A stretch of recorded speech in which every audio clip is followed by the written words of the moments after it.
सर्वांना नमस्कार मित्र.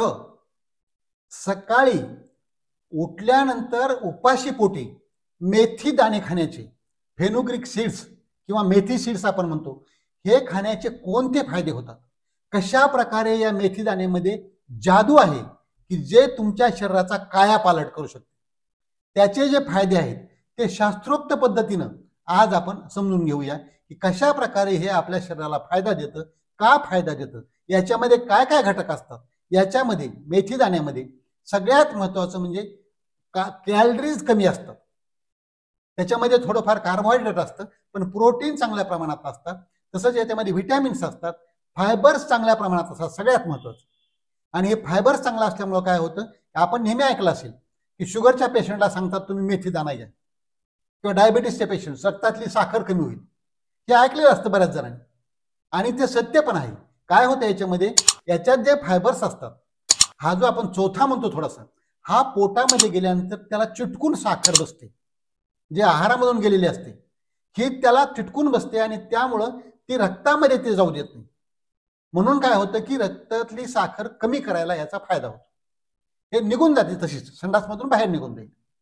तर ह्या फायबर चांगला असतं. तसंच याच्यामध्ये खनिज असतात, ट्रेस एलिमेंट्स असतात, व्हिटॅमिन्स असतात. हे महत्वाचे जे घटक असं आहेत सगळे, हे घटक आपल्या चांगल्या प्रकारे रोगप्रतिकारशक्ती वाढवायला पण काम करतात. प्रथिनांची, प्रोटीन्सची लेवल पण चांगल्या प्रकारे ठेवतात आणि चरबी वाढू देत नाहीत. सगळ्यात महत्वाचं जे असतं. तर याच्यामुळं जे इतर फायदे आहेत महत्वाचे, हे साखर कंट्रोल करण्याबरोबर तर तुमची पचनशक्ती चांगल्या प्रकारे वाढते. मेथी दाणा खाल्ल्यानंतर ते कशा प्रकारे मध्ये कार्य करतो, त्याच्यामुळे काय होतं, जे एन्झाईम्स असतात मधली पचन संस्थेला लागणारे जे पाचक रस असतात अन्न पचन व्हायला, त्यांचा स्त्राव हा चांगल्या प्रमाणामध्ये वाढतो. म्हणजे पचन पण चांगलं होतं, शोषण पण चांगलं होतं. आणि त्याचा परिणाम झाल्यामुळं ते जे घटक आपण खाल्लेले आहेत त्याचा शरीराला फायदा मिळतो. तसंच जे रक्तातल्या वाईट चरबी असतात, ज्याला LDL म्हणतो आपण, ही वाईट चरबी कोलेस्ट्रॉलचीच, तसंच जे काही ट्रायग्लिसराइड्स असतात, हे घटक वाढू देत नाही. मेथी दाणा काय करतो, ही वाईट चरबी कमी करायला मदत करतो. त्यामुळे काय होतं की हृदयाचं आरोग्य चांगल्या प्रकारे राहायला मदत होते. रक्तदाब पण वाढणार नाही आणि हृदयाचे कुठले आजार पण जास्त होणार नाही.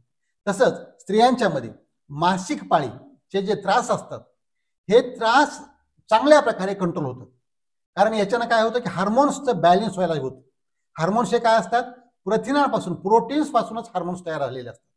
मग हे याच्यामध्ये प्रोटीन्स बऱ्या प्रकारे आहेत आणि हे चांगल्या प्रकारचे प्रोटीन्स आहेत. म्हणून काय होतं की हार्मोन्सचं संतुलन झाल्यामुळं मासिक पाळीमधला पण त्रास चांगल्या प्रकारे कमी होतो. तसंच ज्या गरोदर माता असतील किंवा अंगावर ज्या पाजत असतील बाळांना, त्यांचं पण दूध चांगल्या प्रकारे तयार व्हायला मदत होते. बाळाला पण ते चांगल्या प्रकारे फायदा देते.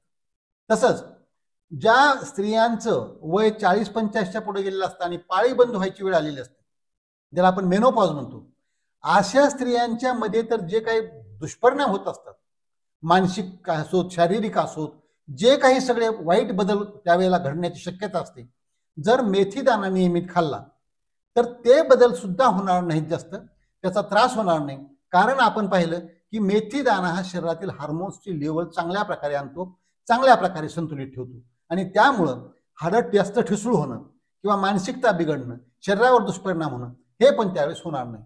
किंवा काही मुलींना, स्त्रियांना PCODचा आजार असतो, त्या PCOD मध्ये सुद्धा मेथी दाणा हा फायद्याचा आहे. तसंच पुरुषांच्या मध्ये त्यांचं जे टेस्टोस्टेरॉन हे जे हार्मोन असतं, ज्याच्यावर लैंगिक क्षमता पण पुढची डिपेंड असते, तर हे चांगल्या प्रकारे वाढवायचं काम करतं मेथी दाणा. आणि त्याच्यामुळं तुमचं लैंगिक लाईफ पण सुद्धा हे आरोग्य चांगल्या प्रकारे राहायला मदत होऊ शकते. तसंच सांधे हे सुजणं, दुखणं, त्रास होणं, हाडं ठिसूळ होणं, हे पण जास्त होत नाही जर नियमितपणानं मेथी दाणा घेतला. कारण तिथं जी सूज येत असते, इन्फ्लेमेशन जे होत असतं, ते मेथी दाणा होऊ देत नाही. तसंच मेथी दाण्यामध्ये आयर्न आणि फोलिक ऍसिड असतं. आयर्न म्हणजे आपण लोह म्हणतो, आणि फोलिक ऍसिड हे दोन्हीही रक्तातल्या लाल पेशी वाढवायला चांगल्या प्रकारे मदत करतात. म्हणजे हिमोग्लोबिन चांगल्या प्रकारे वाढतं आणि हिमोग्लोबिन वाढलं की तुमची रोगप्रतिकारशक्ती चांगल्या प्रकारे वाढत असते, लहान लहान आजार तुमच्या पाठीमागे लागणार. तसंच मेथी दाण्यामध्ये व्हिटॅमिन ए, व्हिटॅमिन सी हे इतके चांगले अँटीऑक्सिडंट्स आहेत जीवनसत्वांच्या मधले, ते असल्यामुळं काय होतं की तुमची रोगप्रतिकारशक्ती आणखी चांगल्या प्रकारे वाढते. तसंच वजन नियंत्रित ठेवायला पण मेथीदाणा मदत करतो, कारण आपण सांगितलं याच्यात कॅलरीज जास्त नाही आणि हे काय करतो की शुगर वाढू देत नाही. म्हणजे कॅलरीज कमी ठेवल्यामुळं चरबी जास्त तयार होणार नाही, शुगर वाढली नाही तर चरबी जास्त तयार होणार नाही आणि याच्यामुळं वजन पण नियंत्रणात राहायला मदत होईल. आणि मेथीदाणा खाल्ल्यानंतर पोट थोडंसं भरल्यासारखं वाटतं, म्हणजे भूक लगेच लागणार नाही, म्हणजे माणूस बाकीचं काही जास्त खाणार नाही. तसंच सांधे तर दुखायचं कमी होतातच, त्याच्यासोबतच त्वचा आणि केस याच्यासाठी सुद्धा मेथीदाणा चांगला आहे. त्वचा एकदम टवटवीत, निरोगी, तजेलदार राहायला याच्यानं मदत होते आणि केस पण गळती असेल तर ती कमी होऊन जाईल किंवा केस चांगल्या प्रकारचे वाढायला पण मदत होते. तसंच आता बाकीचे विचार येतात की आता हा मेथीदाणा कशा प्रकारे खाल्ला पाहिजे, किती खाल्ला पाहिजे, कधी खाल्ला पाहिजे, कोणी खाल्ला पाहिजे, कोणी नाही खाल्ला पाहिजे. तरी या एका एका प्रश्नाचं आपण उत्तर पाहूया की पहिला, तो कसा खाल्ला पाहिजे. तर सगळ्यात कॉमन आहे की त्याची पावडर करा मेथीदाण्याची, आणि ही पावडर जी आहे ही तुम्ही कशातही मिक्स करून घेऊ शकता. 2दा घ्या, 3दा घ्या, अर्धा अर्धा चमचा, एक एक चमचा जेवणाच्या वेळेला पण तुम्ही घेऊ शकता. किंवा दुसरा एक मार्ग आहे की हा मेथीदाणा पिठामध्ये तुम्ही जेव्हा गहू दळून आणायचे, ज्वारी दळून आणायची, याच्यामध्ये टाकू शकता. 1 किलोमध्ये एक अंदाजे 200 ग्राम जर टाकला, थोडेसे कडसर चव असते याची, मेथीदाण्याची चव कडसर असते, पण आपण म्हणतो बघा की जे कडू औषध असतात ते खूप परिणामकारक असतात. अगोदर आयुर्वेदामध्ये तर जी औषधं द्यायची त्याच्यात जास्त चवी ह्या कडसर असायच्या. म्हणून हा पिठामध्ये टाकला आणि ते पीठ करून आलं आणि त्याच्या काय चपाती असेल, भाकरी असेल तर त्याच्यातून खाल्ला तरी पण त्याचा फायदा चांगला होतो. तिसरा जो प्रकार आहे हा पाण्यामध्ये 1 चमचा तुम्ही संध्याकाळी पाण्यामध्ये टाका, त्याला रात्रभर भिजू द्या, सकाळी उठलं की त्याला ढवळून घ्या आणि ते पाणी पिऊन टाकायचं आणि जे मेथी आहे ते कचकच चावून खाऊन टाकायची. अशा प्रकारे पण याचा उपयोग आपल्याला करता येतो. तसंच मोड आणून सुद्धा हे खाऊ शकता. मेथीदाण्याला भिजवलं, रात्रभर भिजवून त्याला काढलं, एका कपड्यामध्ये गुंडाळून ठेवलं, दुसऱ्या म्हणजे तिसऱ्या दिवशी तुम्हाला तो खाण्यासारखा होईल. असे लांब लांब मोड जेव्हा येत असतात त्यावेळेला पण तुम्ही ते मोड आलेला मेथीदाणा खाऊ शकता. तसंच चहा करून सुद्धा याचा तुम्ही घेऊ शकता, चहामध्ये हा टाकू शकता आणि चहामध्ये घेऊन सुद्धा याचा तेवढाच फायदा तुम्हाला मिळू शकतो. याच्यामुळे ऍसिडिटी तर कमी व्हायला मदत होईल, पचन तर चांगलं होईल. आता दुसरा प्रश्न असतो की आम्ही हा किती दिवस घेतला पाहिजे. आता ही चांगली गोष्ट आहे, आहारासाठी हा घटक चांगला आहे, म्हणून चांगल्या घटकाचे जेव्हा आपल्याला फायदे मिळायला सुरू झालेले आहेत तेव्हा तो बंद नाही केला पाहिजे. तुम्ही ही एक सवय, तुमची एक पद्धत किंवा तुमची सिस्टीम बनली पाहिजे. एकदा की मी इतक्या वाजता 1 चमचा मेथीदाणा खाणार आहे, थोडा कमी प्रमाणात घ्या वाटलं, पण तो बंद नाही करायचा, सतत तो नियमितपणानं खात राहायला पाहिजे. त्याला किती दिवस म्हणजे 15 दिवस, महिना, त्याचे चांगले परिणाम जाणवायला, तुम्हाला 15 दिवस 1 महिना खाल्ल्यानंतर चांगले परिणाम एकदम जाणवायला सुरू होतात. पण ते परिणाम टिकवण्याकरता तो सतत खात राहायला पाहिजे. आता याच्यानंतर पुढचा आहे तो कधी खाल्ला पाहिजे. तर शक्यतो सकाळी उपाशी पोटी खाणं हे सगळ्यात चांगलं आहे, किंवा तुम्ही जेवणाच्या आधी खाऊ शकता किंवा जेवणाच्या मध्ये सुद्धा खाऊ शकता. हे जे आपण प्रकार सांगितले कशा प्रकारे 5 प्रकारे जे खाऊ शकतो, कुठलाही प्रकार तुम्ही करा आणि तो जेवणाच्या आधी घ्या किंवा जेवणाच्या मध्ये घ्या, पण कशा प्रकारे तो पोटात गेला पाहिजे हे पाहिलं पाहिजे. आता किती खाल्ला पाहिजे. एक साधा आपण चमचा म्हणतोय मगापासून, जे साखरेचा चमचा असतो तो चमचा, किंवा ज्याला सवय नसेल खायची त्याने त्यापेक्षा लहान जो चमचा असतो, म्हणजे 4-5 ग्राम पर्यंत थोडेसे अगोदर घ्या. तुमच्या तब्येतीला ते सूट होतंय का पहा. काही जणांना त्यानं पित्त होऊ शकतं, काही जणांना ते कडू चव थोडीशी ऍडजस्ट होत नसते, पण तुम्ही कमी प्रमाणानं जर सुरू केलं आणि मग एकदा शरीराला ऍडजस्ट झाल्यानंतर हळूहळू ते वाढवलं आणि एक 10 ग्राम पर्यंत जर ते नेलं, 10 ते 20 ग्राम बस झाला, याच्यापेक्षा जास्त खाऊ नये. दिवसभरासाठी 10 ते 20 ग्राम मेथीदाणा, त्यापेक्षा जास्त खाण्यामध्ये काहीही अर्थ नाही. तर एवढ्या प्रमाणात खाल्ला पाहिजे. तसंच याच्यात काय काळजी घेतली पाहिजे. काळजी घ्यायची म्हणजे कसं की तुम्हाला जर काही आजार असतील तुम्हाला काही बिमाऱ्या असतील, थोड्या गंभीर स्वरूपाच्या असतील आणि तुम्हाला डॉक्टरांची औषधं काही चालू असतील बरीच, तर त्यावेळेला डॉक्टरांचा सल्ला घेणं अत्यंत आवश्यक आहे. तसंच साखर कमी होते मेथीदाण्यामुळं, हे आपण बोललो. म्हणून ह्याचा अर्थ साखर वाढलेली ज्या माणसांना, ज्या पेशंटला आहे आणि त्या साखर कमी करण्याची औषधं चालू आहेत किंवा इंजेक्शन चालू आहेत, गोळ्या चालू आहेत, तर त्यांनी अजिबात त्या गोळ्या किंवा इंजेक्शन बंद करायचे नाही.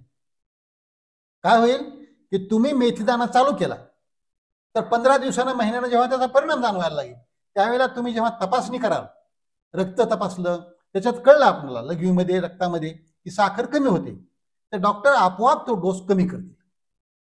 अशा प्रकारे हळूहळू कमी करत करत डॉक्टरांच्या सल्ल्यानं मग ते इंजेक्शन बंद करा, पुन्हा नंतर गोळ्या कमी करा, कमी कर बंद करण्याची सुद्धा वेळ तुमच्यावर येऊ शकते. पण असं ग्रॅज्युअली करा. बरेच जण काय करतात, आता हे आपण सुरू केलेलं आहे, आता मला गोळ्या खायची काय गरज नाही. अशा प्रकारांना अजिबात वागू नका. आपल्या मनानं डिसिजन आरोग्याच्या बाबतीमध्ये स्वतःच्या यानं घेणं अजिबात चांगलं नसतं आणि ते बऱ्याच वेळेला धोकादायक ठरू शकतं. काही वेळेला तर जीवघेणे प्रकार पण घडलेले आहेत की तुमच्या मनानं किंवा कुणीतरी सांगितलं काहीतरी, म्हणजे ज्याला शास्त्रीय आधार नाही, अशा व्यक्तीनं तुम्हाला एकदम आत्मविश्वास दिला, मी हे म्हणतो ते करा, अशा अजिबात तुम्हाला गोळ्या औषधाची गरज पडणार नाही, तर अशा व्यक्तींचं ऐकू नका. कारण मी सांग नाही जर कमी झाला तर काही काय बोलतात बघा लोक, मी माझी जीभ कापून देईन, मी तोंड दाखवणार नाही. तोंड तुम्हाला पाहायची पुन्हा वेळच येणार नाही. त्या माणसाचं काही कमी जास्त झाल्यानंतर तुमच्या कसं तोंड पाहणार.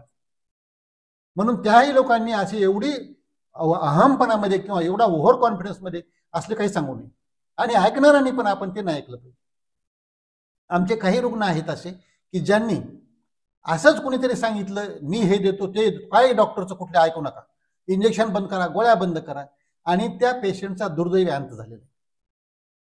म्हणून अशा प्रकारे ह्याच्यामध्ये बरेच वाईट याचं वाटतं की ह्याच्यात बरेच सुशिक्षित होते, चांगल्या पदावर कार्यरत होते, नोकऱ्यांमध्ये होते किंवा चांगले एज्युकेटेड ग्रॅज्युएट असलेली माणसं होती, आणि त्यांनी सुद्धा तर अशा प्रकारचा अजिबात करू नका. मेथीदाणा खायला सुरू केलाय म्हणून गोळ्या, औषधं, इंजेक्शन जे काय असतील ते तुमच्या मनानं बंद करू नका. ही सगळ्यात महत्वाची काळजी. आता काही जण विचारतात की सर, मेथीदाणा खाण्यापेक्षा मेथीची भाजी आम्ही खातो. आम्ही तर सजेस्ट करतोय आधीपासून की मेथीची, पण ती कच्ची खा. तुम्ही भाजी करून किंवा शिजवून उकडून जे करत असतो आपण, तिचा एवढा जास्त परिणाम होणार. पण कच्च्या प्रमाणामध्ये तुम्ही खाल्ली, कच्च्या स्वरूपाची, तर ते पण चांगलं आहे. आणि याच्यासोबत बाकीचे जे नियम आपण सांगत असतो ते नियम पाळले पाहिजेत. आपण प्रत्येकाला म्हणतो की तुम्ही नियमितपणानं थोडासा व्यायाम करणं आवश्यक आहे, मानसिकता चांगली ठेवणं आवश्यक आहे.